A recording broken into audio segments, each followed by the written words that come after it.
안녕하십니까? 소쿨극장의 재미있고도 감동적인 이야기 코너입니다. 오늘은 예전에 올린 이야기 중에서 특히 재미있다고 반응이 좋았던 이야기 2편을 골랐습니다. 구독과 좋아요 그리고 알람 설정 부탁드립니다. 재미있고도 좋은 글로 보답하겠습니다. 첫 번째, 사람으로 살다가 구렁이가 된 할머니 이야기입니다. 옛날 옛적 어느 곳에 늙은 할아버지 할머니 부부가 살았다. 내외는 젊어서 아들 딸 많이 낳아 여러 식구 살다가 시집 장가 다 보내고 이제는 단 2사람만 외롭게 남았다. 늙은 부부는 쓸쓸하긴 했지만 그런 가운데도 때로 등을 대주기도 긁어주기도 하면서 알콩달콩 세월 흐르는 줄 모르고 살았다. 그런데 할아버지가 보니까 언제부터인지 할머니가 밤이 이슥해지면 슬그머니 나갔다가 새벽에 날이 희붐하게 셀 때 들어오는 것이었다. 가만히 보면 옷에 이슬도 묻어있고 흙도 묻어있고 그랬다. 할아버지는 할머니가 무사한 것만을 다행으로 여겨 처음에는 아무 말도 하지 않았다. 하지만 매일 밤 그러니깐 이상하기도 궁금하기도 했지만 무엇보다도 걱정이 돼서 물었다. 할멈, 어젯밤에 어딜 갔다 왔어요? 자다가 보니까 옆에 없던데. 그런데 할머니가 뚝 잡아댔다. 가긴 어딜 갔다고 그래요. 밤새 잠만 잘 잤는데. 그런 말을 하고도 할머니는 밤이 이슥해지면 나갔다가는 새벽에 닭이 울 때쯤 되면 들어왔다.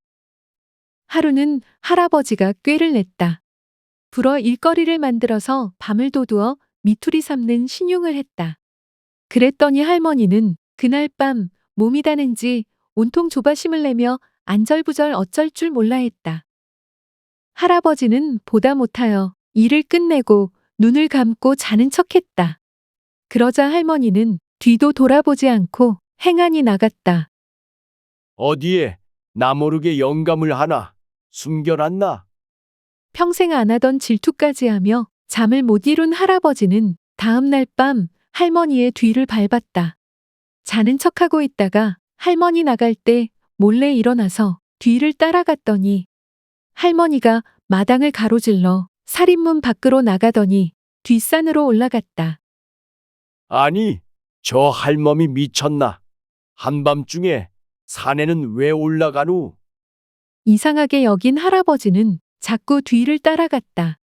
그랬더니 이게 무슨 일인가? 꼬부랑꼬부랑 산에 올라가던 할머니가 웬 무덤 앞에 떡 멈추더니 글쎄 거기 그냥 푹 엎어져서 뭘 먹고 있었다. 옆으로 가서 가만히 살펴보니까 무덤 위 잔디의 잎사귀에 방울방울 맺힌 이슬을 뱀처럼 혀를 날름거리면서 핥아먹고 있었다. 할머니는 그렇게 한참 동안 새벽 이슬을 받아먹고는 산에서 내려왔다. 할아버지가 얼른 먼저 와서는 이불 속에 누웠더니 아무 일도 없었던 것처럼 조금 있다가 이불 속에 들어오더니 그냥 잠을 잤다. 하도 이상해서 그 다음 날도 할아버지는 할머니의 뒤를 밟았다. 그랬더니 그 다음 날엔 산에 안 가고 개울에 갔다. 개울에 가서 살금살금 돌아다니더니 뭘 잡아서 먹는데 뒤에서 가만히 보니까 개구리를 잡아먹고 있었다. 팔짝팔짝 뛰는 놈을 혓바닥을 날름대며 산채로 잡아서는 씹지도 않고 꿀꺽 그대로 삼켰다. 할아버지는 깜짝 놀랐다. 아니, 갑자기 뱀이 됐나? 저 할망구가 왜 저래? 할아버지는 다음 날도 또 그 다음 날도 따라가 봤다. 밤만 되면 슬그머니 할머니 뒤를 밟았는데 매번 밤마다 먹는 게 달랐다. 메뚜기도 잡아먹고 두더지도 잡아먹고 녹물도 먹고 우물물도 먹고 대중이 없었다. 할머니가 무섭고 징그럽고 무엇보다도 왜 그러는지 도저히 참을 수가 없어서 하루는 할아버지가 따졌다. 당신 왜 밤만 되면 밖에 나가서는 이상한 걸 먹고 들어오나요? 할머니는 고개를 푹 숙이고 아무런 대답을 하지 않았다. 그래서 다시 채근했다. 배가 고프면 집에 쌀도 있고 보리쌀도 있는데 그걸로 밥을 해 먹으면 되지. 도대체 왜 그래요? 그러자 할머니가 한숨을 푹 쉬더니 무거운 짐을 내려놓듯이 털어놓았다. 인제 와서 당신께 무얼 더 숨기겠어요. 한평생 지은 죄업이 커서 그렇답니다. 아니 마른 하늘에 날벼락도 유분수지. 평생 남한테 싫은 소리 한 번 안 한 당신이 무슨 죄를 지었다고 그래요? 당신이 몰라서 그렇지 내가 남모르게 지은 죄가 크답니다. 대충만 따져봐도 3년 전에는 우리 집 지붕을 고친 일꾼한테 품삯으로 쌀 한 말 준다고 약속하고는 쌀이 아까워서 흰 모래를 섞어줬고, 지지난해에는 이웃집에서 간장을 빌리러 왔을 때 간장이 아까워서 빗물을 섞어서 주고는 받을 때는 간장으로 받았지요. 지난해에는 뒷산 절에서 닭발하러 온 스님한테 곡식이 아까워 결을 섞어주고는 그 스님한테 아들, 딸 잘 되게 부처님에게 축원해달라고 했답니다. 살면서 이렇게 조금씩 야금야금 지은 죄로 신불의 벌을 받아 입맛이 변했답니다. 입맛이 달라졌다니 어떻게 달라졌다는 게요? 사람 구실을 제대로 못하다 보니 사람 입맛이 아니라 구렁이 입맛이 됐습니다. 듣고 보니 기가 막히기도 하고 불쌍하기도 해서 할아버지는 할머니의 등을 쓰다듬으면서 말했다. 이제부터 내가 개구리랑 메뚜기랑 많이 잡아올 테니 밖에 나가지 말고 집에서 드시도록 해요. 그러자 할머니가 눈물을 글썽거리면서 고개를 끄덕거렸다. 다음 날부터 할아버지는 산으로 개울로 다니면서 개구리랑 메뚜기랑 두더지도 잡고 이슬이랑 녹물도 받아서 집에 왔다. 그렇게 해서는 할머니를 주어서는 먹게 했는데 어느 날은 메뚜기를 잡아서는 집에 와 보니 할머니가 없었다. 아무리 기다려도 안 왔다. 밤이 돼도 안 오고 이튿날 새벽이 돼도 안 오고 이틀이 지나고 사흘이 지나도 안 왔다. 큰일 났구나 싶어서 할아버지가 할머니를 찾아 나섰다. 여기저기 찾아다니다가 동구 밖 무지개 다리 밑에 가니까 거기에서 웬 구렁이 한 마리가 울고 있었다. 할아버지를 가만히 쳐다보면서 눈물을 철철 흘리는데 아무래도 할머니 같았다. 결국은 이렇게 되고 말았구나 생각한 할아버지가 당신이요? 하니까 구렁이가 고개를 끄덕끄덕했다. 어쩌겠는가? 살면서 죄는 이미 지어버렸고 업장이 두터워 하늘이 하는 일을. 그날부터 할아버지는 날마다 개구리랑 메뚜기랑 두더지 같은 구렁이 먹이를 많이 잡아다 다리 밑에 가져다 주었다. 이슬이랑 녹물이랑 우물물도 받아다 주고 날이 추우면 이불을 가져다 덮어주었다. 며칠에 한 번씩은 구렁이 옆에 한나절 있거나 하룻밤 같이 자기도 했다. 그렇게 하다가 한 번은 집에 다니러 왔다가 무지개 다리 밑에 가보니까 구렁이가 죽어 있었다. 할아버지는 아들, 딸, 며느리 사위 모두 불러서는 상복 입고 곡한 다음 장사 지냈다. 할머니 무덤도 만들어주고 빗돌도 세워주고 했는데 그게 사람 무덤인지 구렁이 무덤인지 모르겠다고 동네 사람들은 모를 무덤이라고 불렀다. 두 번째, 모진 시어머니와 현명하고 깜찍한 며느리 이야기입니다. 옛날 어느 고을에 한양에서 낙향한 어떤 양반이 세 아들과 함께 살고 있었다. 집이 부자인데다가 아들 삼형제가 다 인물이 출중하고 배운 것도 많아서 빠질 게 없는 1등 신랑감이었다. 하지만 후실로 들어온 젊은 시어머니가 문제였다. 며느리들을 얼마나 못살게 구는지. 옆에서 보면 돼지 비계 덩어리를 입안에 집어넣고는 잘근잘근 씹어대는 것 같았다.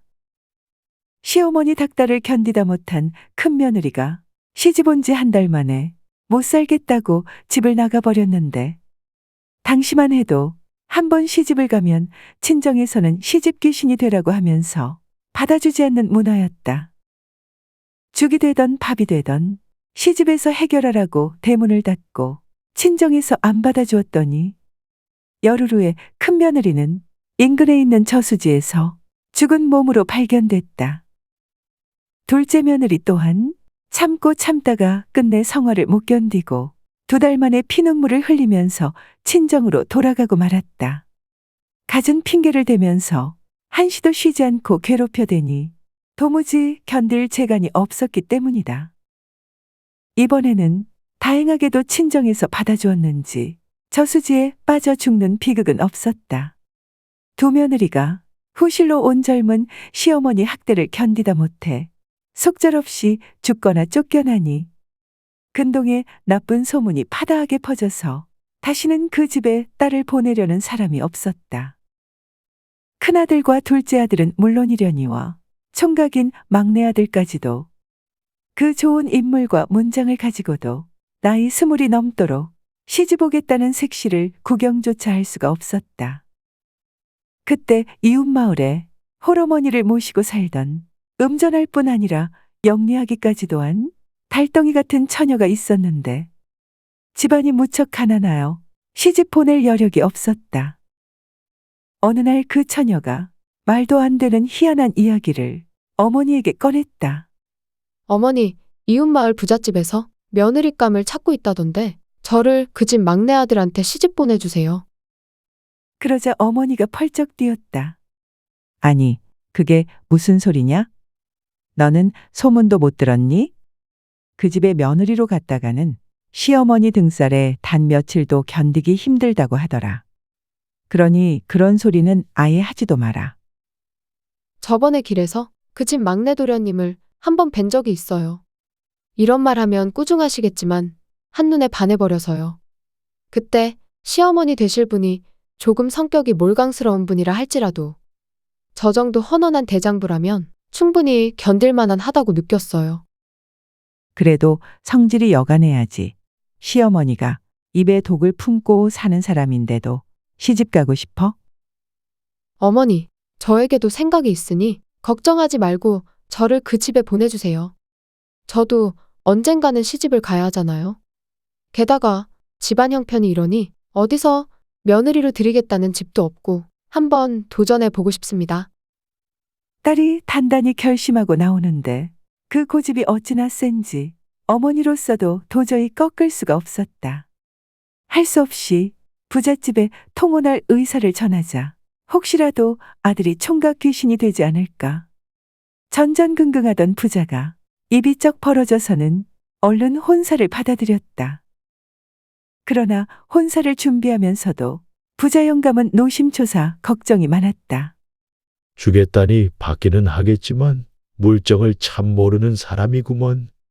새아기가 마누라 등살을 며칠이나 견딜 수 있을까 걱정되네. 이윽고 혼인날이 되어 부자 아들과 가난한 처녀는 정식으로 혼례를 치르고 부부의 인연을 맺었다. 그리고 새색시의 시집살이가 시작되었다. 아니나 다를까 재벌은 남 못 준다고 시어머니는 곧바로 며느리를 닥달하기 시작했다. 말도 되지 않는 엉뚱한 꼬투리를 잡아서 며느리를 구박하는데 얼굴 마주칠 때마다 한 번도 그냥 지나가는 적이 없었다. 남편과 아들이 아무리 말려도 막무가내였다. 하지만 새 며느리는 모진 구박을 받으면서도 침먹은 지네처럼 아무 말이 없었다. 그냥 묵묵히 제가 해야 할 일만 했다. 때가 되면 밥을 차리고 빨래와 집안밖 청소와 시댁 식구 뒷수발 따위에 집안 대소사를 찬찬히 챙겼다.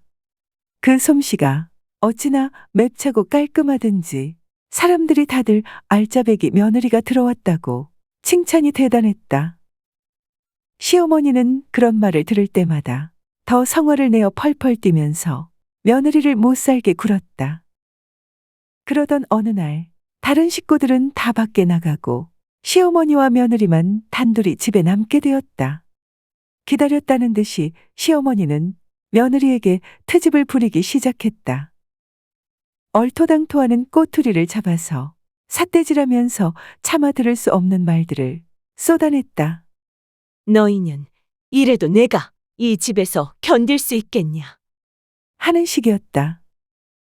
그때였다.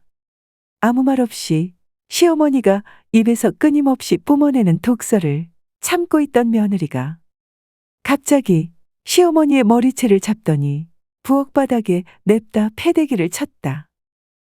하늘에서 벼락이 떨어진 것 같은 뜻밖의 일이 벌어지자 시어머니는 그만 기가 막혀서 어안이 벙벙해지고 말았다.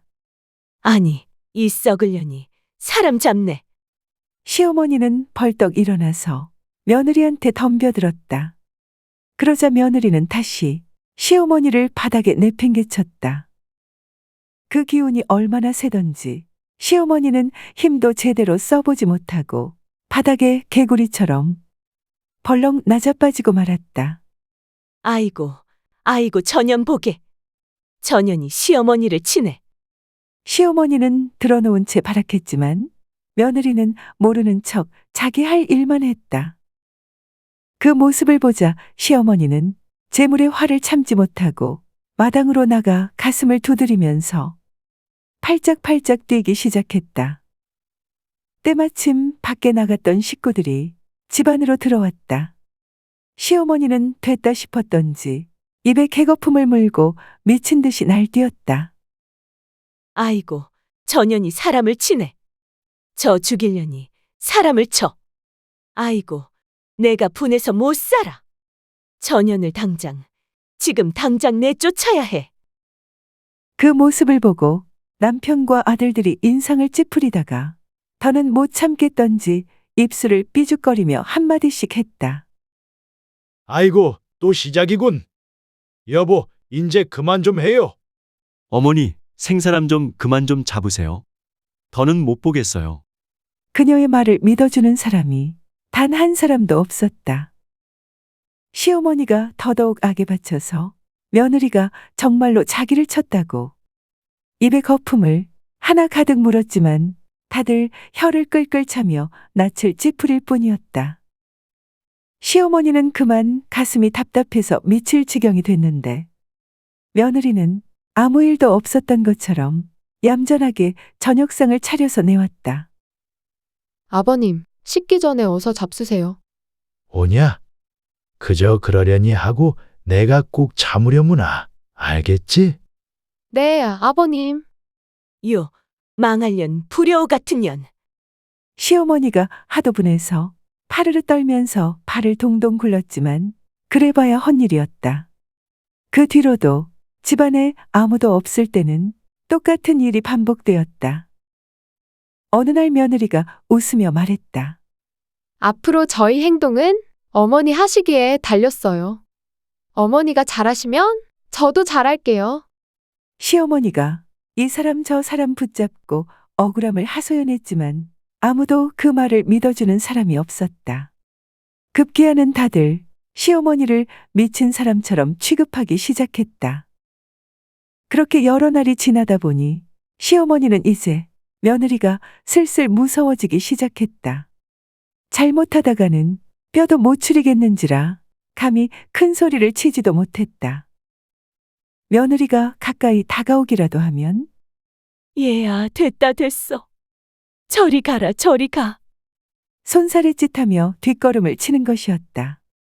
하늘을 찌를 듯하던 시어머니의 기세는 그렇게 푹 꺾여버리고 말았다. 이제는 풀이 죽어 아무 말도 못하고 집안 대소사를 며느리에게 모두 맡겼다.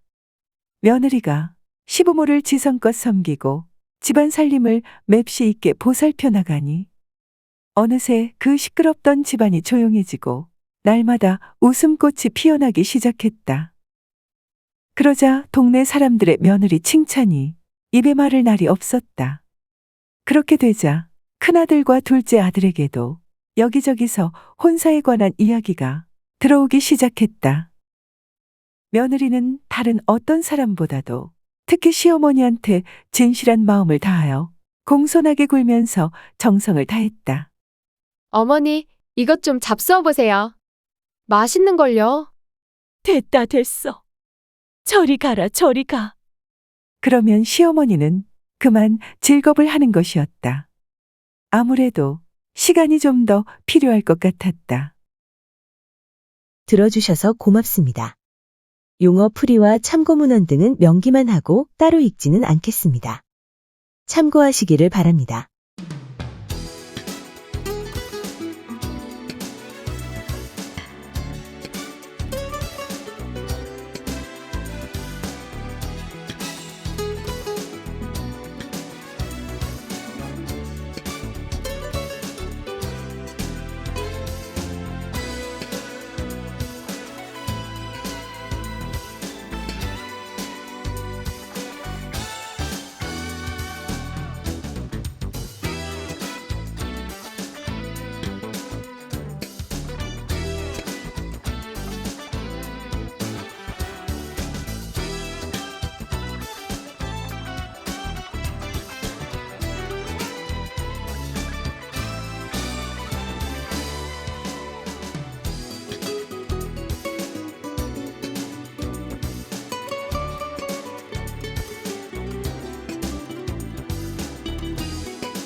소우쿨 극장은 일주일에 2번, 매주 화요일, 토요일 오전 11시 전후에 이야기 올리는 것을 원칙으로 합니다.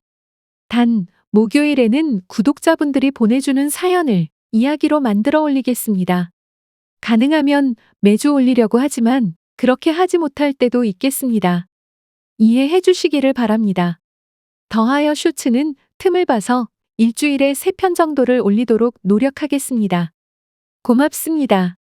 다음에 만날 때까지 건강하시기를 기원합니다.